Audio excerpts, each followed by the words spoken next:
प्राणायाम के पैकेज में अनुलोम विलोम प्राणायाम बहुत ही महत्वपूर्ण है नाड़ियों की शुद्धि के लिए, नाड़ियों को शक्ति देने के लिए, ऑटोइम्यून डिजीज के लिए, और जिनको पैरालिसिस है उनके लिए, जिनको माइग्रेन, पेन, डिप्रेशन और एपिलेप्सी की प्रॉब्लम है, ऑटोइम्यून डिजीज है, एसएलई है, एमएस की बीमारी है, हार्ट प्रॉब्लम है, जिनको उच्च रक्तचाप, निम्न रक्तचाप है, जिनको गुस्सा बहुत आता है, जिनको स्ट्रेस बहुत रहता है, उनके लिए अनुलोम विलोम प्राणायाम बहुत ही जरूरी है। और अनुलोम विलोम प्राणायाम कुंडलिनी जागरण के लिए भी बहुत जरूरी है।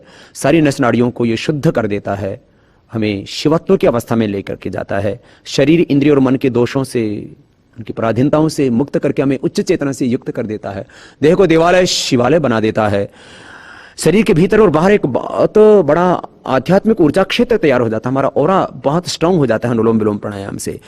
अनुलोम विलोम प्राणायाम के लिए हम सीधे बैठते हैं, दाहिने नाक को बंद करते हैं, बाएं नाड़ी से श्वास को अंदर लेते हैं। इसको बाएं को चंद्रस्वर कहते हैं, दाहिने को सूर्यस्वर कहते हैं योग में। बाएं को ईड़ा, दाएं को पिंगला, बीच की नाड़ी को सुषुम्ना कहते हैं। बाएं को गंगा, दाएं को यमुना, बीच को सरस्वती कहते हैं। रीढ़ की हड्डी के मूल से, स्पाइनल कॉर्ड के, करोल रज्जु के, मेरुदंड के मूल से बाईं ओर से ईड़ा, दाईं ओर से पिंगला, बीच से सुषुम्ना नाड़ी शुरू होती है और तीनों नाड़ियां आकर के मूलाधार से शुरू होकर के अजय चक्र में मिलती हैं। और अनुलोम विलोम प्राणायाम से ईड़ा, पिंगला और सुषुम्ना तीनों नाड़ियों का हम शोधन कर देते हैं। ये बहुत ऊंची विद्या है, प्राण विद्या, ब्रह्म विद्या भी इसको हम कहते हैं।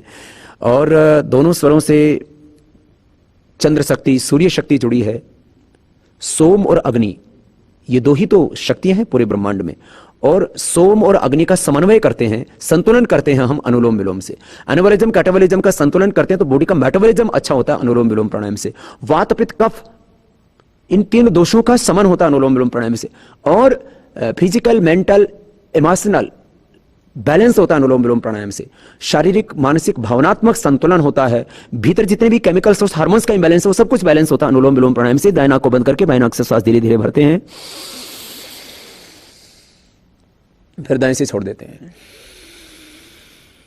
फिर दाएं से लेते हैं और बिना ही रोके फिर दाएं को बंद करके बाएं से छोड़ देते हैं।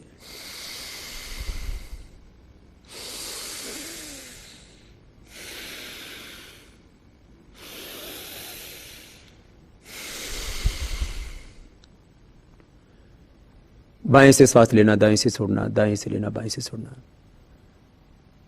लेने में और छोड़ने में करीब 5 सेकंड लगता है, माने करीब 2.5 सेकंड श्वास को लेना, 2.5 सेकंड को श्वास को बाहर छोड़ना। 10 सेकंड में ये एक बार हो जाता है। ऐसे एक राउंड इसका 5 मिनट का, ऐसे इसको करीब 15 मिनट करा देते हैं। और असाध्य रोगों में हमने आधा घंटा अनुलोम विलोम प्राणायाम कराया, अर्थात कैंसर का रोग, ऑटोइम्यून डिजीज, एसएलई, एमएस की प्रॉब्लम, और भी बहुत से असाध्य रोग, चाहे रोमेटॉइड आर्थराइटिस हो, चाहे वह स्किन सोराइसिस हो, चाहे वह ब्रोंकाइटिस हो, लंग फाइब्रोसिस हो, ऐसे ऐसे रोग जिनकी पूरी दुनिया में कोई दवा नहीं थी। कपालभाति, अनुलोम विलोम आधा घंटा करा करके 1-2 नहीं, हजारों, लाखों, करोड़ों लोगों को हमने रोग मुक्त किया।